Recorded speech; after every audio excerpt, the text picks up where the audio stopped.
have closed captions. PSU's new policy is that we can't post videos without closed captions for accessibility reasons. So we're working on that. The first session, the data.census.gov from last week, does have captions now, and there's a link to it from the events page.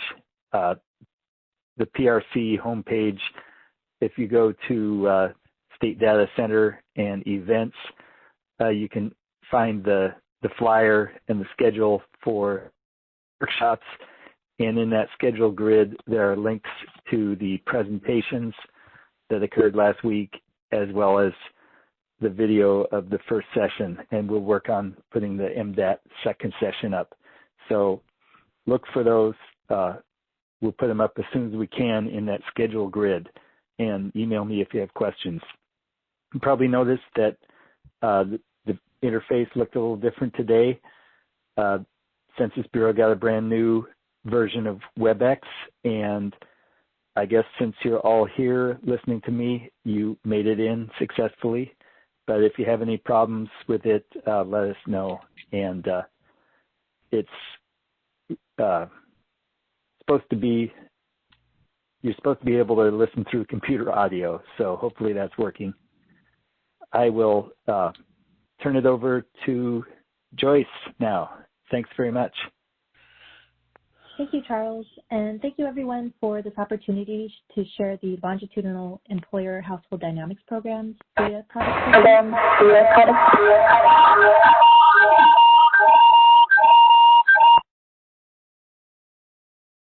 All right, I'm going to start with a brief introduction to the LEHD program.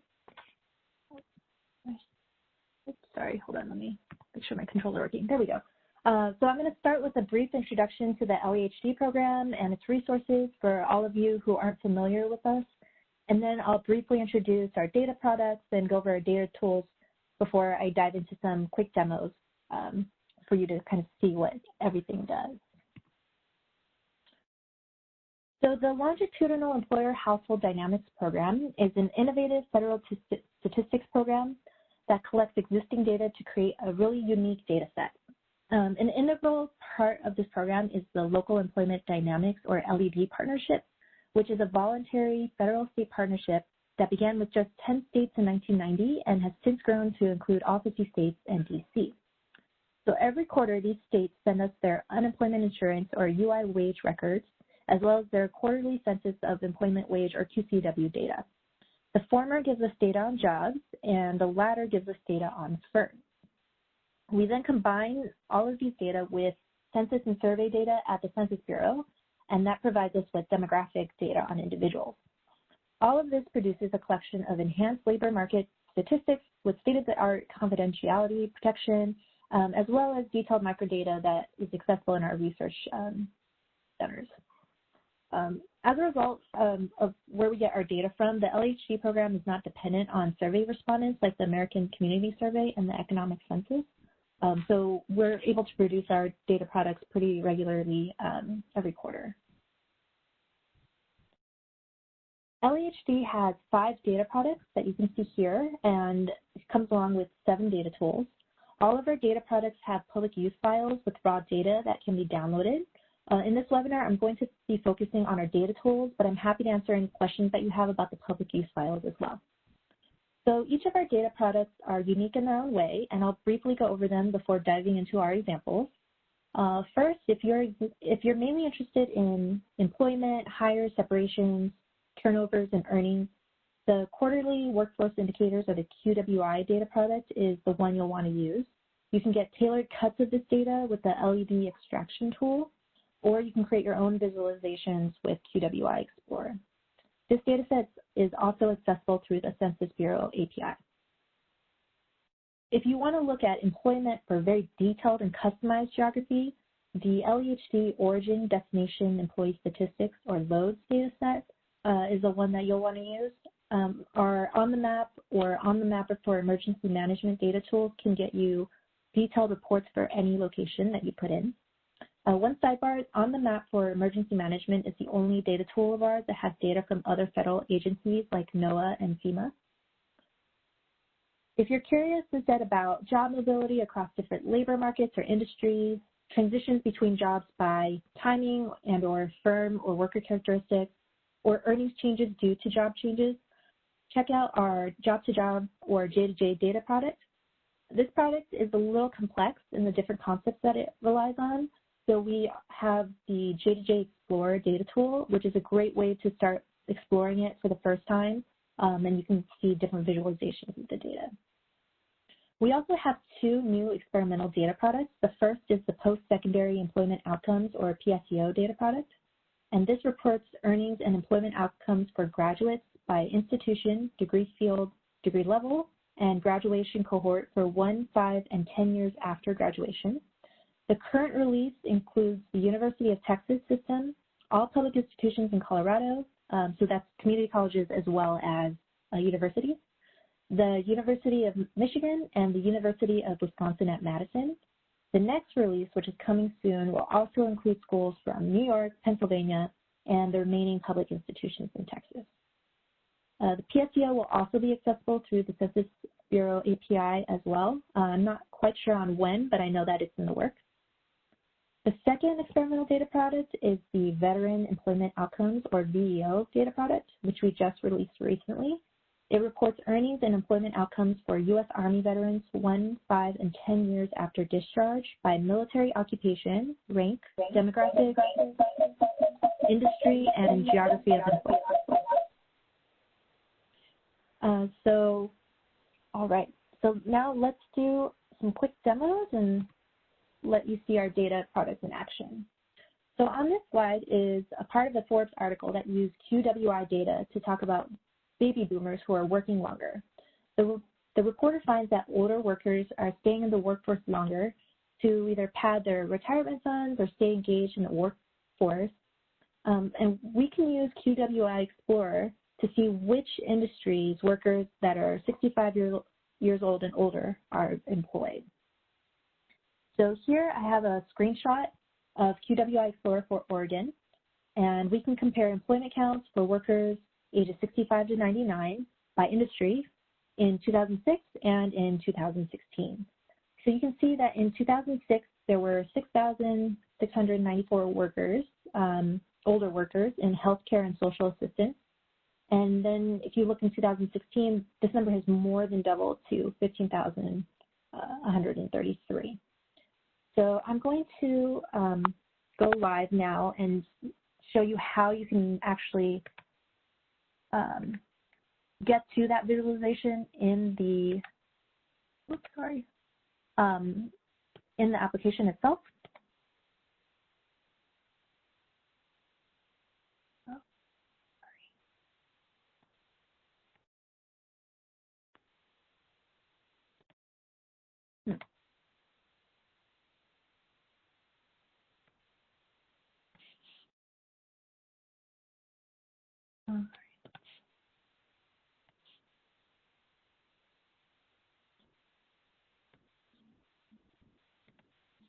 All right, so from our LEHD webpage, on the top left, there's a section with applications, and QWI is right here. And when you click on that, it'll take you to the data tool. And the geography level is usually goes right to the state where you're located. I'm not in California right now, but I believe that it uses where you are to set it up. So I'm going to go to Oregon. I'm going to keep the indicator at employment. And then down here, I'm going to change the filters so that we're looking at workers who are 65 to 99. Oh, I'm sorry, hold on. First, I have to take the group out so that I can focus on these workers. In the x-axis, I want to focus on the industries that they're in, so I'm changing it under firm characteristics to NAICS sector. Continue. And I want to do a comparison of 2006 to 2016. So for the group, I'm going to select yearly average. Obviously, you can choose whatever years you'd like, and you can even do quarters if you're interested in quarters. here. We have all of the different industries, and you can use the buttons on the side to scroll and see more. There are 20 industries, and we can't show them all at once. So instead, we've opted for allowing users to scroll through like this. This one right now is it's ranked by the NAICS sector code, which isn't particularly helpful. It's more interesting to kind of look at, which industries have the most employed. So if you go down to the table underneath the bar chart and click on one of the columns, it'll sort the data for you. So here's smallest to largest, but I want to look at which industries are employing workers 65 to 99 the most. So now I've got it sorted for 2016, and we see that healthcare and social assistance is one of the top employers of workers 65 to 99, followed by retail trade.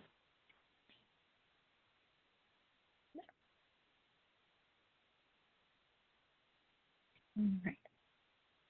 So that's QWI. You can filter this further to look at different firm ages, firm size. You can pick not only just the state of Oregon, you can go further in more detail and pick out a different county or metropolitan area or WIA. So there's a lot of details that you can explore here beyond what I'm just showing you today.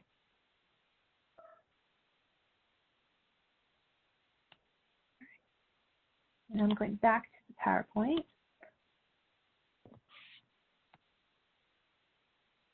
All right. So another company that's been using LEHD data a lot is Zillow.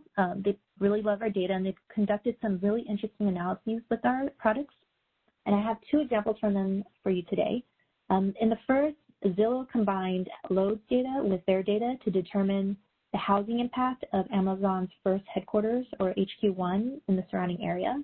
And in the second, Zillow used J2J data to explore where workers go after they leave jobs in California, and then looked at home values in those areas after Facebook's 2012 IPO.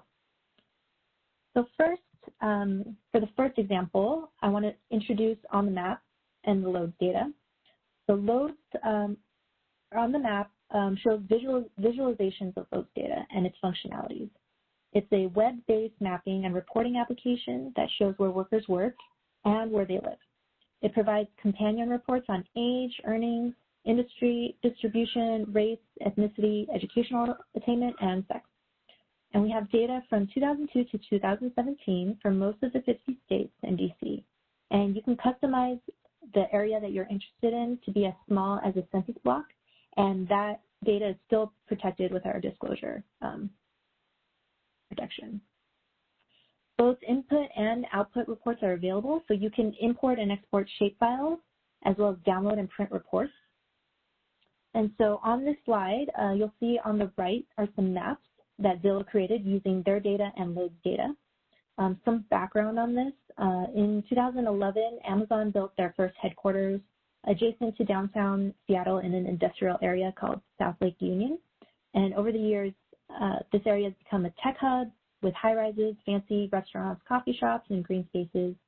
And even though Amazon is the main contributor to this area, they've also attracted other employers. So you'll find Google, Microsoft, Facebook, and REI all have offices there.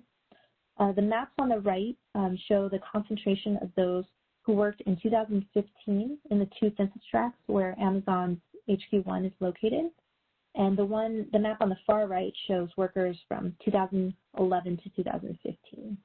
The Zillow layered their rent data and found that the tech boom may have been the reason for rent increasing by as much as 17% in the Seattle metro area. All right, so I'm going to do a live demo again with On the Map and show you how to get to this visualization right here.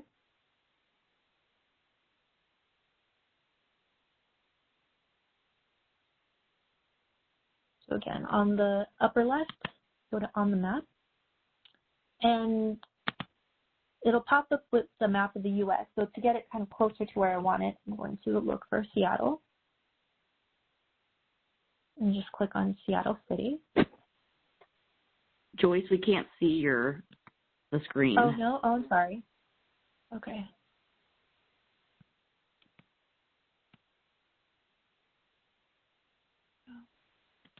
Sorry about that.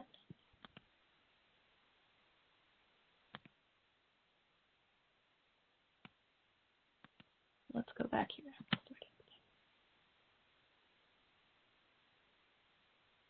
Okay, great. Sorry about that. So here is where I was typing in Seattle.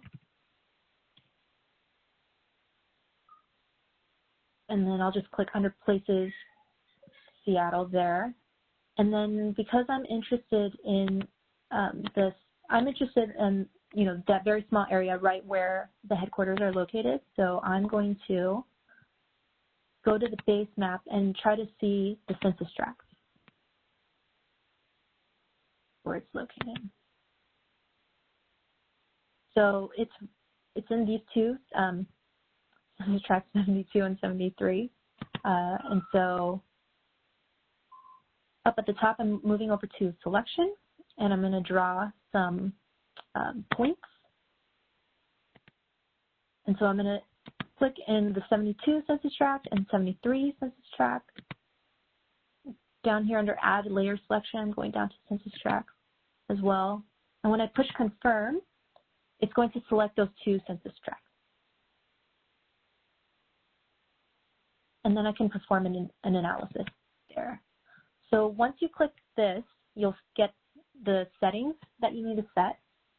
So over here, we're picking work because we're looking at individuals who work in that area. Here you can pick the type of report that you're getting. So area profile is where it'll show you it'll give you a breakout of all the employees. It'll give you a count. It'll break that count out by different worker demographics as well as the industries that they're working in. You can do a comparison if you click on this one. Distance and direction, it takes where your area is and then looks to where people are going to go home. Destination is, I'm not quite sure about that one, but the one I also like to look at here is the inflow-outflow one. So it'll show you how many people work in the area that you're interested in and commute there, the people who work and live in the area that you're interested in, and then the people who live in the area you're interested in but work elsewhere. And so that's always kind of a cool visualization to look at. Here's the year that you can use. Right now we're using the most recent year, but it does have data going back to 2002. The reason why you might pick a different year is the latest year might have a missing state, and you might want to use an earlier year where that state has data available. And then this last column is job type, and the default is private primary jobs. On the map includes data from OPM, so we do have federal workers here, but the default is set to private primary jobs because OPM data is not quite so consistently delivered to us, and so we always have the private data. And so we're going to default to that, and if OPM data is there, we can also show that to you, and you can just click on all private jobs. So I'm going to click go, and then you'll see the visualization that you saw on the slide that I had, and then over on the side here, you can click on different summaries. So if you're interested in how the workers break out by age, click there. It's also right down here. You can see earnings-wise where they are, as well as the industry sector. Over on this side, it'll give you more information about the legends, so you can kind of see what the different shades of blue are in the visualization itself.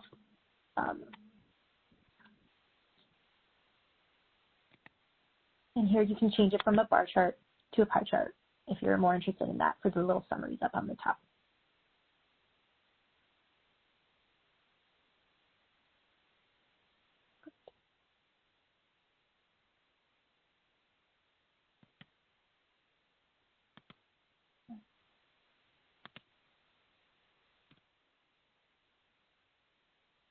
So Zillow also used the same method to find out home values in Menlo Park, which is where Facebook has its headquarters, and it was looking there right in 2012 after Facebook's IPO. And they combined the weighted index of home values with Lowe's data and found that home values increased nearly 30,000 right there. They also used J2J data. And so since the J2J data product is complex, we created J2J Explorer. And so I just kind of want to run through what the data tool does. There are 40 different measures of worker reallocation, and you can visualize just one or a set of them through 6 different modules. All of them have flexible dashboard interfaces, and you can look at the exact type of job flow that you're interested in. Any visualization that you create can be exported as a report to Excel or CSV. And you can look at breakdowns of flows by geography, industry, and firm characteristics for not only jobs that workers left, but also the jobs that they started. So you can see, if you're interested in workers who are leaving construction, seeing where those workers are going, you can see, you can compare those who left construction jobs and went into construction jobs with workers who left construction and went into retail or food and accommodations or temporary services. You can also further break down all of those flows by worker demographics. So again, sex by age, sex by education, and race by ethnicity. The data is usually updated quarterly, and I only say usually because if a large proportion of the states don't submit data for whatever reason, the quality of J2J data is greatly affected because we're relying on flows of workers.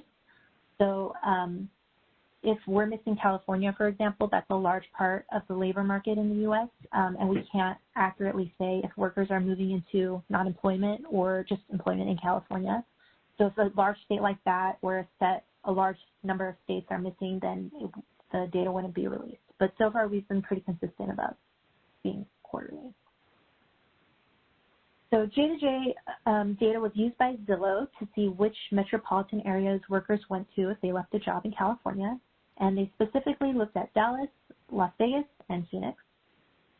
So in this graph on the right here, the green lines are people moving out of California into one of these metropolitan areas, and the blue lines are the affordability axis that they determined over a decade. So the affordability axis is how much cheaper in percent of income it is in each of these markets compared to living in California. So you see in general during the mid-2000s housing boom, California home values increased very quickly, so the affordability advantage of each of these markets kind of accelerated and picked up as well. At the time that this article came out, data at the metropolitan area was not available yet in the application, so Zillow had to use the public use files that we provide instead. But since then, the application has been updated, so if you are interested in looking specifically at metropolitan areas, you can do that in the application. For today, we're going to start simple and just use the state data. So I'm going to go live again.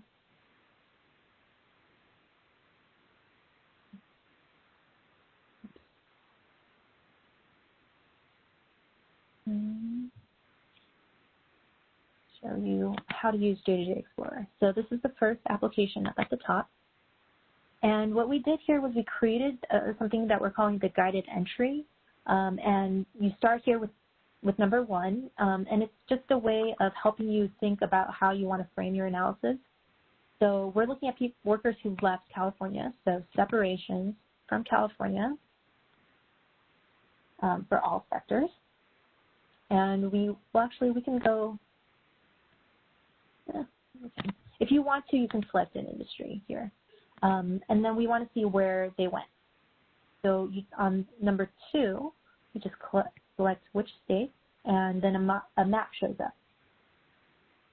And you can see that most of the workers leaving California jobs are going to Texas. And then after that, Arizona, Nevada, Washington, and New York, and Oregon are up there. Over here at the bottom, there's different filters, so you can select if you're interested in professional, scientific, and technical services, specifically workers leaving those kinds of jobs in California. The map pretty much stays the same, but does change. Texas becomes more prominent, and Washington as well. Oregon, Nevada, Arizona, and New York are still prominent as well. If you go back to the guided entry, you can also find out which industries those workers went to.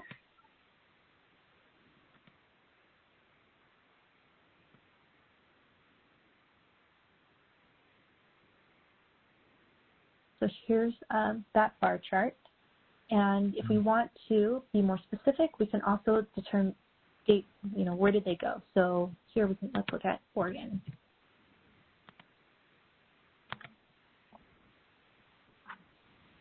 And if you want to just look at the top 10, down at the bottom we have that option. So here are the top 10 industries that workers go to if they leave a job in professional, scientific, and technical services in California and move to Oregon. If you decide you look at Oregon and you want to know more specifically which metro areas, you can always change that. So you just remove, and then here you can change it to, let's say, Portland.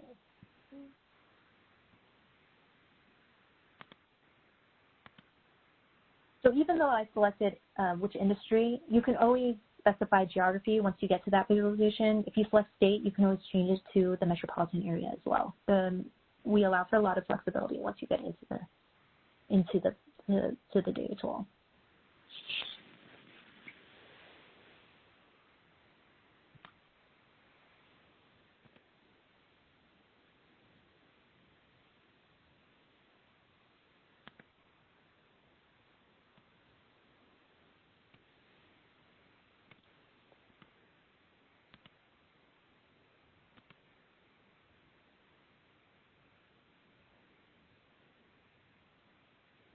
So at the top of this slide, you see that the 6 different visualizations that we have are table, line, bar, map, bipartite, and matrix. So this is the bipartite visualization, which is kind of one of our more interesting visualizations.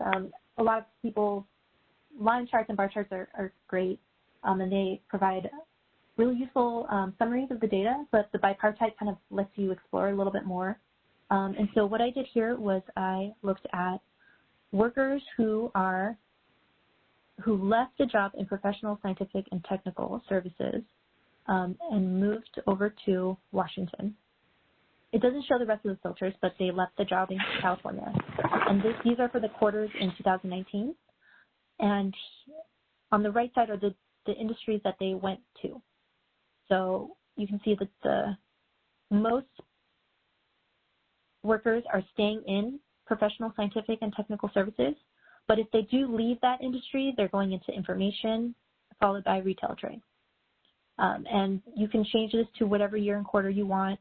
You can add another one, another indicator here too. So you can compare workers who are changing jobs with workers who are starting a new job after being not employed for a period of time.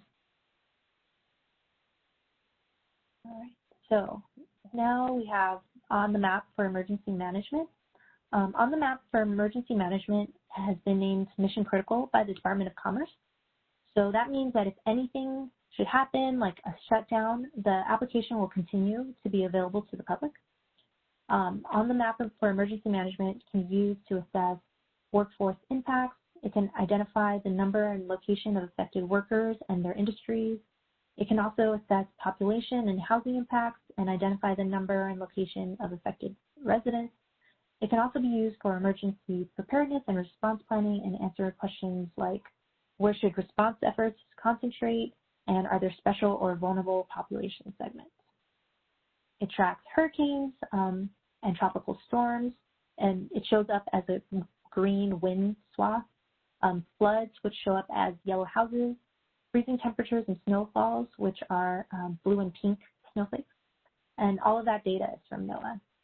The application also tracks fires from the Department of Agriculture and Department of Interior. So you'll see red flames. So on the West Coast, you'll see a lot of those for all the wildfires that we're seeing right now. And lastly, we also have disaster declaration areas from FEMA. So those will be orange life preservers or just orange. I'll go into detail about what that means with just orange in a bit. And the data here is combined with data from ACS, the American Community Survey, Decennial, as well as Lowe's. So recently on the map for emergency management had a small facelift. So on the left, you can see what it looked like before, and the whole country is just pretty much orange. So since many of the states were being declared a disaster declaration area because of COVID-19, the map was just, just very bright orange. So we updated it so that it could be a little softer so you can see the other events on the map. So now the orange is opaque, and you can click on the type of disaster on the right so that you can focus on what you're more interested in. So on the West Coast, you can focus on the fires. On the East Coast, with the hurricanes, and then just in general, if you're more interested in COVID-19, you can click specifically on that as well. So here, I want to go again to the application itself, and FEMA for Oregon has labeled the COVID-19 pandemic as 4499. So when you go,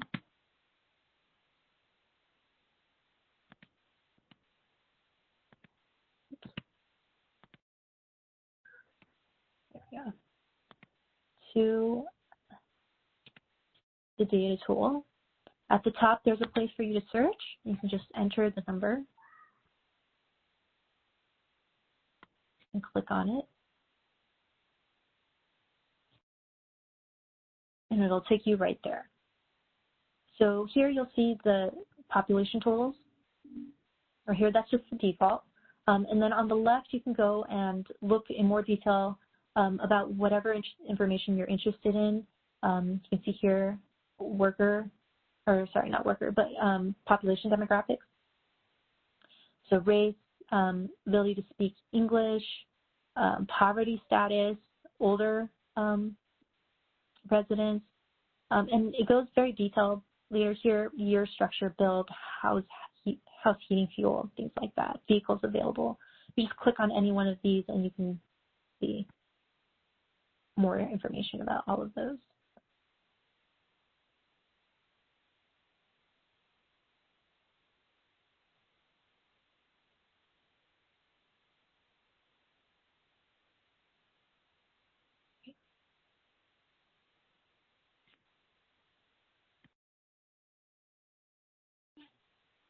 So the next data product I want to talk about is PSEO. This is one of our newer data products, and it highlights employment and earnings outcomes for college and university graduates. We match university transcript data with a national database of jobs, and this allows us to provide statistics on annual earnings of graduates in 25th, 50th, and 75th percentile. We can also trace graduate movements from their post-secondary institution, degree level, and degree major to their employment by industry and geographic labor markets. So for earnings, it will be total earnings. So if a graduate has more than one job, earnings from all of those jobs will be summed. For the flows, where we're looking to where they went after graduation, the industry and the geographic labor market is determined by the employer where they earned the most for that year. So the transcript data that we get is provided by higher education systems as well as individual colleges and universities through data sharing agreements with Census Bureau. And as I mentioned before, the current release only includes the University of Texas system, public institutions in Colorado, the University of Michigan, and the University of Wisconsin-Madison. But future releases are going to include SUNY, CUNY, PSU, so Pennsylvania State University, and then the rest of the public institutions in Texas. So here, after we released data for University of Michigan, they published an article that highlighted professional services and healthcare as the leading industries that their graduates are employed in 10 years after they receive a bachelor degree. And the article that you see here looked at alumni employment and geographical statistics using PSEO data from 2001 to 2015. So the top fields for employment for all of their graduates who received bachelor degrees were professional, scientific, and technical services, healthcare and social assistance, education services, finance and insurance, and manufacturing. And at one point, the article focuses on English graduates. So this is showing the visualization that you can get out of PSEO Explorer. And what I want to do is then show you how to create this visualization on your own. So we'll go to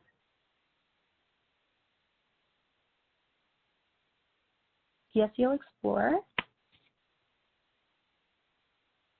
And since we want to look and see where these graduates are ending up, we want to change the data type from earnings to the flows data. Right now it's set to Colorado, just because Colorado is first in the alphabet, but we can change it to Michigan. Here, right now it's set to baccalaureate just by default, but you can always explore other degree levels. I'm going to stick with all cohorts, but if you're more interested in the latest cohort or, maybe graduates during the Great Recession, you can click on different cohorts here. Here you can see the industries, but I also want to see where they ended up geography-wise. So I'm going to click on this globe, and it'll pop up this third column. And then I'm going to change this year's post-grad filter to 10. The article focused on English majors, so I'm going to clear the selection here and then click on English. And then you can see where they are. So total, there were about 1,500 graduates. And you can see the different industries that they ended up in. This is ranked. So most are going into education services. And then you can look specifically to see which of those English graduates who went into educational services also stayed in Michigan if you click on this flow. Kind of taking a step back, you can also just look at geography without looking at the industry with this visualization. So you see most of the students are staying in Michigan after they graduate, and then followed by east, north, central balance. And balance just means that it's the rest of the division, but not including Michigan, because we focused on in-state students. We wanted to let universities and people who are interested in this data know if students are staying in the state after they graduate.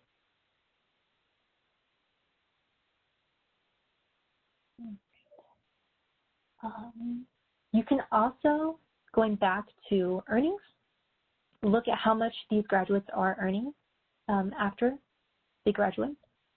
So here, again, is English. It's also selected rhetoric and writing, which I can keep. And so here it's 1, 5, and 10 years after graduation. This is for the 50th percentile. So they're right in the middle. If you want to look at high earners for these graduates, you can click the 75th or 25th. You can also, if you click on this percentage, what it'll do is it'll give you the 25th, 50th, and 75th percentile for these different degree fields. And then you can click if you're interested in the year right after they graduate or 10 years after they graduate, what the spread is for those graduates. One note that I do want to make is that if you do switch from baccalaureate to doctoral, you'll notice that if you scroll down, the number of degree fields that you can look at will shrink, and that's just because the fields that doctoral degrees are offered in are smaller in number than are offered at the baccalaureate level.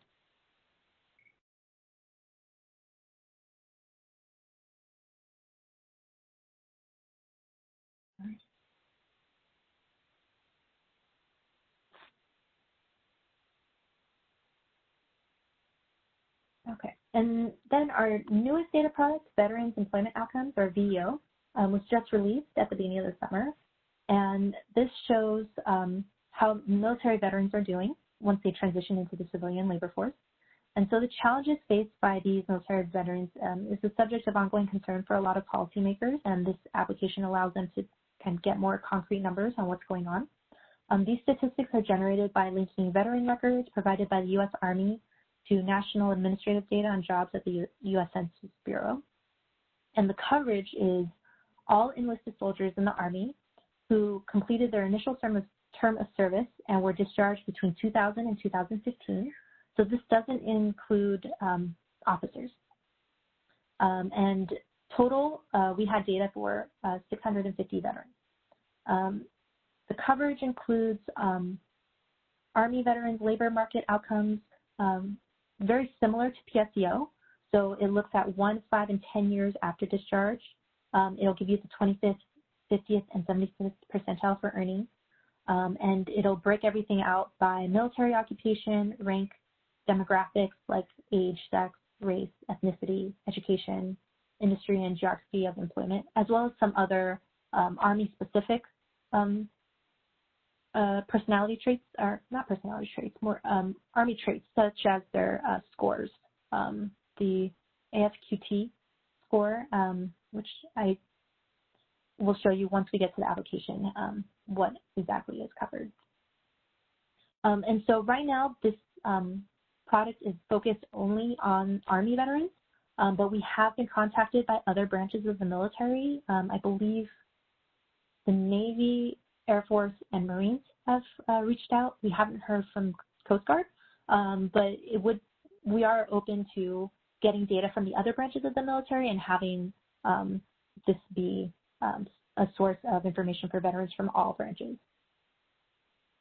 So on this slide, you can see veterans employment outcomes for 1 year after discharge here, and it shows you the 25th, 50th, and 75th percentile for veterans who were occupied in infantry general or armor and amphibious general. And what I'll do is I will show you how to get to this is the default setting. So let me just show you how to get there.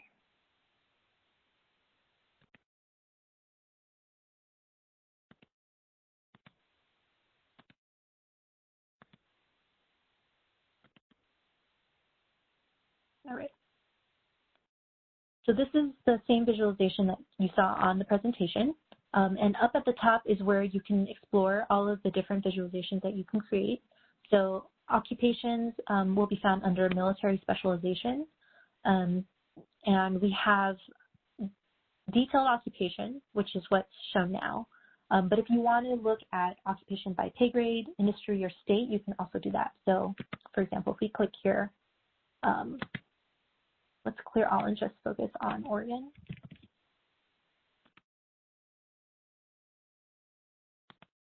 And there's one where if you're, I think air drone operators are in here, but you can click more than one. Oh, I think we could. Okay, let's stick with them.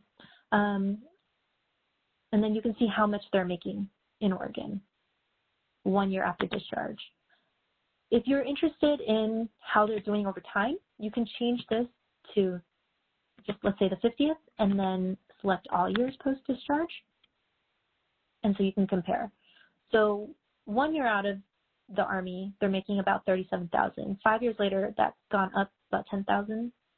But 5 to 10, there's not a huge difference between the two for veterans who are employed as electronic equipment repairers. If you switch to infantry, you see a little bit more of an increase over time, but their pay right after discharge is much lower the first year, but roughly the same around the third year. In addition to military occupation, you can also look at service characteristics. So this is the AFQT that I was talking about earlier.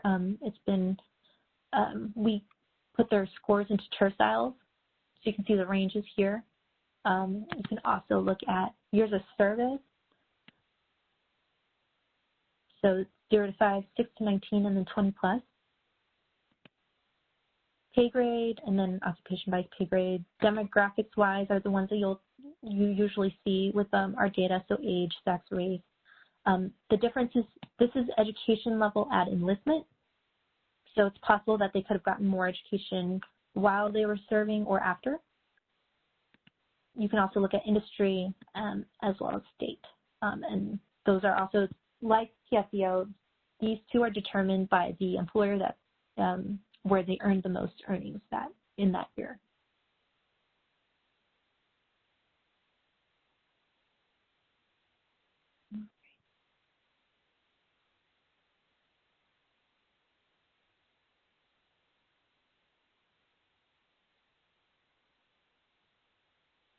Okay. Sorry, so here's the industry breakout. I didn't click on it, but here's a slide with that. And this is basically looking at all of the different cohorts from the earliest cohort, 2000 to 2001 to 2014, 2015, a year after they left the Army, and their earnings, the 50th percentile for each cohort by industry that they're working in. I do want to say that if you click on one visualization, you'll see that the cohorts are 2-year, as they are here. Others, you might see a larger cohort. 2000 to 2007 was the one that we saw here in this slide. And that's just based on whether we had enough veterans to release information on. So if we had enough veterans in a cell where the number was large enough where we could avoid any kind of privacy disclosure or avoid any confidentiality issues, then we were able to release at a smaller cohort level. But if we had cells where there were smaller numbers, then we weren't able to do that, so we had to use larger cohorts instead. So that is something just to be aware of as you go through the data. But it's really interesting to see all of these different demographics and service characteristics, along with military occupation and rank, when you're looking at how they're doing once they leave the Army. And like PSEO, you can look at employment counts in addition to how much these veterans are earning. So not only can you see how much they're making, but you can see how many are not employed versus employed as well. And in this graph in particular, how that changes over time. So you can see that there's a dip in the 2008-2009 cohort when the Great Recession happened.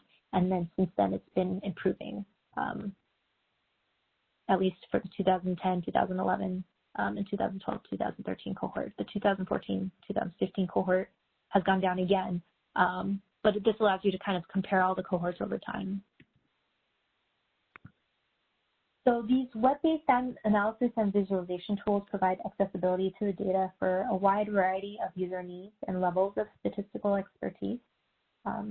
Many of our stakeholders are more likely to use the web-based tools that I showed than download and manipulate the public use files, but all of those are available for you and to do whatever you prefer. I myself use both. Sometimes it's easier to just kind of start initial questions with the data tools and then download the public use files to explore a specific question that I have in mind. And that's what we find that users do too. They kind of ease them into exploring the data and then allow them to learn all of the intricacies of the statistics and discover different features that you might not have tested otherwise, just because it's hard to look through large spreadsheets and figure out what's going on. So the analysis tools are able to provide a lot of real-world context for the data, and you can compare over time, geography, and characteristics. And it's just it's a little bit more fun to kind of see all of the data in color and help you kind of understand the different trends that are going on over time or across distances and things like that. So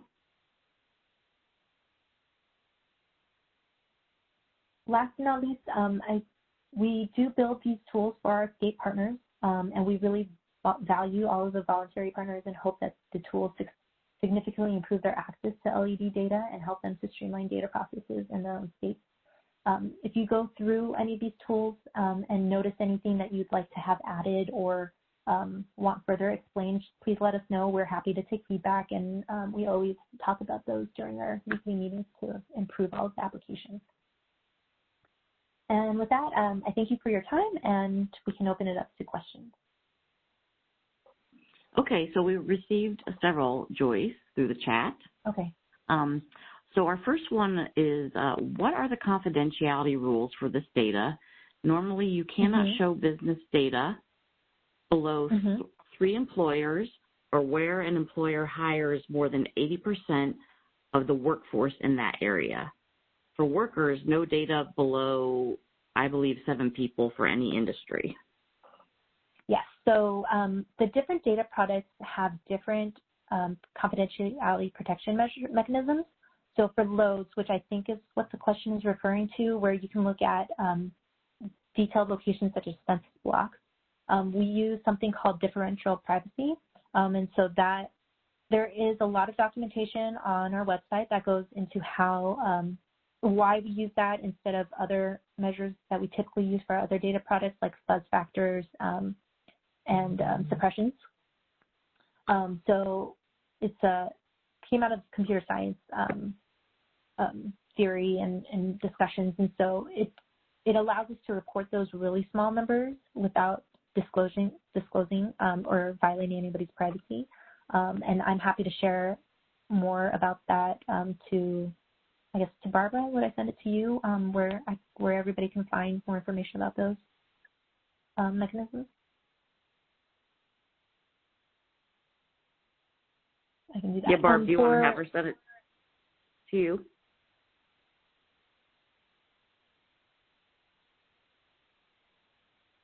Okay, Joyce, we can work on that. I think Barb's on mute right now. I will say that the data products that do use differential privacy are LOAS, PSEO, and VEO, the veterans data products.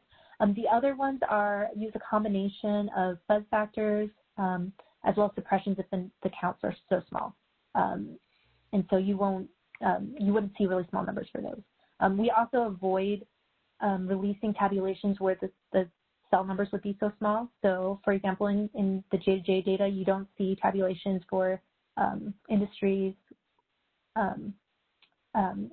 with a NAICS 3-digit code. The lowest we go is 2-digit code. So there are different things that we do to make sure that we can release as much of the data as possible to you without violating any of those standards. Okay, I think, yes, we also have, Charles, have kind of a similar follow-up question. So I think if we get some of that information from you, it should address that. But his was to piggyback on Malcolm's question. Although LEHD is based on admin records, I've heard that confidentiality is maintained by synthetic data or noise. And then is that true? Yes. So we do have the fuzz factors and noise infusion, and then synthetic data is used when the cells are very, very small. So I believe it's less than 5.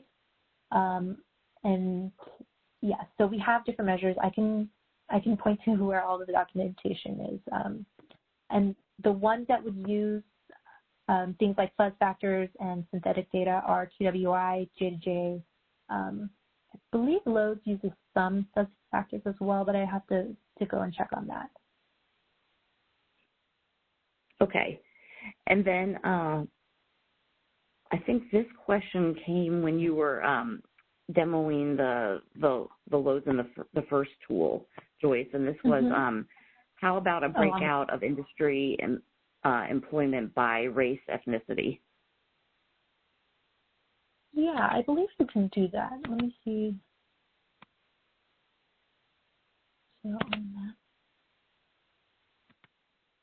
Here we go. Oh, this is on the map emergency management, but you can definitely do it here. And then here, you can also do race. I just probably did not scroll down low enough for it. So race and ethnicity.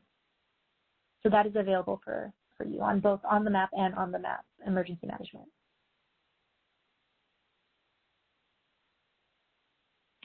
Okay. All right. And then there was some discussion about, I know Charles chimed in, so there was some discussion when you had the on the map going over the fires, So we had the impact area for the Alameda fire shows about 20,000 population impact areas with about 10,000 housing units. This seems like it was quite a bit more than the count on the ground, which was about 2,500 residences and 180 businesses. Why such a large difference? The map looked pretty good as far as impact area. And then Charles had chimed in that the 25,000, the 2,500 and 180 was the number destroyed, and that maybe the impact area is larger as the fire probably skipped around within the area and many structures were spared.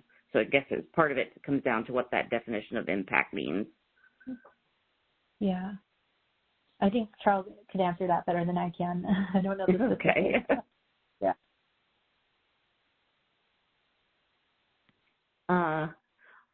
All right. So when you were talking about the veterans tool, is there plans for a more comprehensive MOS to SOC crosswalk with success in transition from military to civilian? We have not gotten into that. So when we got the data from the Army, the data came with the Army occupation codes, not the MLS codes. And so we actually had to do a crosswalk over to the MLS codes. We have not gotten into whether or not we should also kind of create a crosswalk over to occupation codes that users might be more familiar with from BLS. But that's something I can definitely bring up. Right now, this is a one-time product. We're not sure if the Army is going to provide more data for more recent veterans. But if they do, that's great. If more branches come in with data and have more recent data, then that would be wonderful as well. And so this is something I can bring up with the team and keep it on their radar. And so, feedback is very useful to kind of help set priorities for future releases. Okay. And then in the PSEO, I'm only able to see 4 states available to view. Am I missing something? And then one of our fellow folks chimed in, and is that because of just, the number of the university systems that have signed on to participate? Exactly. Yeah. So this is something where we're kind of depending on the institutions to come forward to us or Department of Education from the states. So if you go to Colorado, you'll notice a really long list of institutions, and that's because we're working with the Department of Education there. But if you go to, for example, Michigan, there's only the one University of Michigan. Same thing with Wisconsin. And so as we work through MOUs with more university systems or State Department of Education or individual colleges and universities, we'll have more states available. But right now it's just the 4, and then with the next release, that should you'll see 2 more states. So you'll see Pennsylvania and New York as well. Okay. Thanks, Joyce. And then how does Census make these visualization tools work for people with visual limitations like colorblind folks? Yeah, so there's a training for all of Census employees on how to, interpret all of the laws so that we're meeting all the requirements. And then the team itself constantly is trying to make sure that we're aware of that. The colors that are chosen, sometimes we do, like the developer does choose colors that wouldn't really work very well for color blindness. And so when we share with the team, it gets brought up. And so that's what I've seen personally being done. I don't know if I think there might be another level of review outside of the Media LEHD program that reviews those standards, but I would have to check with the rest of the team for specifics. Joyce, this is Barbara LaFleur, and I'll interrupt for 1 second. Anything that goes up on our public website does have to be reviewed, and it's reviewed for 508 compliance, which includes the color blindness test for the coloring, which includes the ability for the speech, the voice software, that where people to be able to, who can't see that well either to be able to hear what the graft is all about, where they need to click. All of that has to be reviewed, and everything does come under 508 compliance. Thank you.